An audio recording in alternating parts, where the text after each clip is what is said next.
you know, it's this thing. And like, when I think of my journey as a writer, obviously I note that, like how long a book took, but I also think like, who was I then and who am I as a writer now? I think that gain is more considerable. Like, I think I'm getting better at it because I've steadily, consistently shown up and done the thing. It's just all about the amount of reps that you get. And if you think you can compress the reps into a shorter amount of time, you're just getting shittier reps and you're not getting better. Speaking of that book, The Obstacle is the Way, this is a perfect example. That was a moment in my career before I read that book that I was trying to compress everything and do everything fast. And I crashed and burned almost to the floor.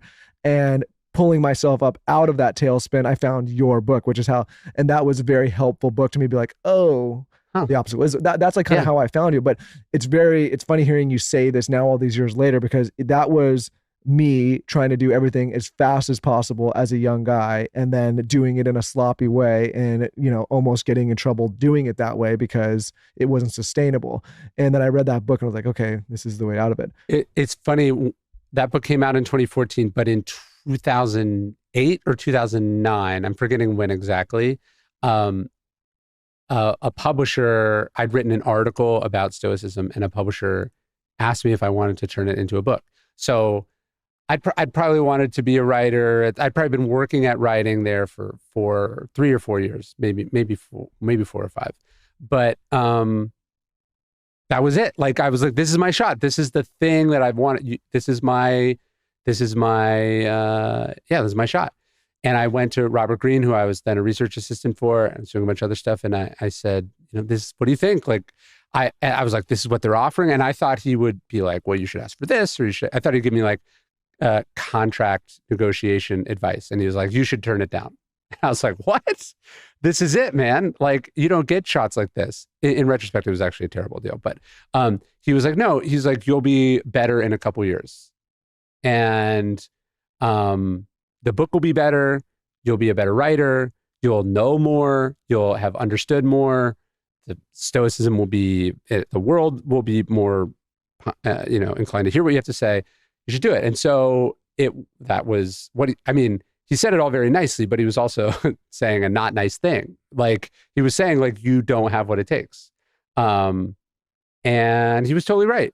But that was one of the hardest things that I've had to do. I mean, it's a very good champagne problem, but like, if I had come out with that book in 2010, I don't think we'd be sitting here. Maybe somebody else would have written a better book, or maybe I would have written such a shitty book, like it would have killed the whole thing. I don't know. But it was, you want to think you're ready. And sometimes you are, but a lot of times you're not. And sometimes discipline is like not doing the thing as opposed to doing the thing. How do you look at social media with all these people going viral quick? Like, what do you think the long-term effects of that are? Well, I think it's really tough to be blessed by the algorithm and to get the thing that in previous environments or markets you would have had to slowly acquire over years and years, because you can learn instead of going, hey, I'm lucky, you go, hey, I'm good. And maybe you are, but you're probably not. Right. And so you can learn the wrong lesson from your success. Even with The Obstacles Away. So and I'm speaking here from experience. Like, when The Obstacles Away came out, it did okay. I don't think it didn't hit any bestseller lists, but it wasn't a failure. It was sort of slowly chugging away. Probably did what the publisher hoped it would do. And then maybe 6 or 7 months in, I suggested we like discount the ebook. I'd seen these like sort of email newsletters that just specialized in discounted ebooks. And so they were like, okay, let's give it a try. And it did really well. Like, it sold, the sales spiked that week that we did it. And then for whatever reason, Amazon just kept it discounted. And I think it was either a glitch or like some person was putting their thumb on the scale for me.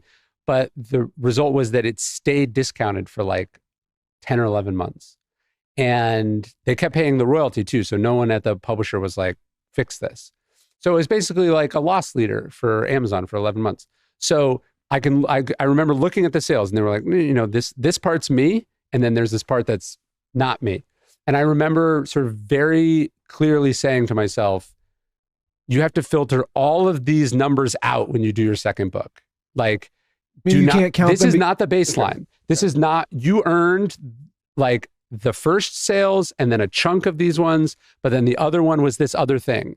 And don't adjust your baseline to be like, this is who I am. This is what I deserve. It's funny because I was writing a book about ego, so I think it was fitting. But like, I was trying to say, like, I got a really lucky bounce. And now it's my job to take advantage of that bounce, but it's also my responsibility not to update my identity to reflect what the bounce could say, right? And so I was trying not to let it make me complacent or entitled and to just do the work. And I think what can happen is, you know, you guys have put stuff up that you thought was amazing and it did nothing. And then you've done stuff that you just threw up and it crushed.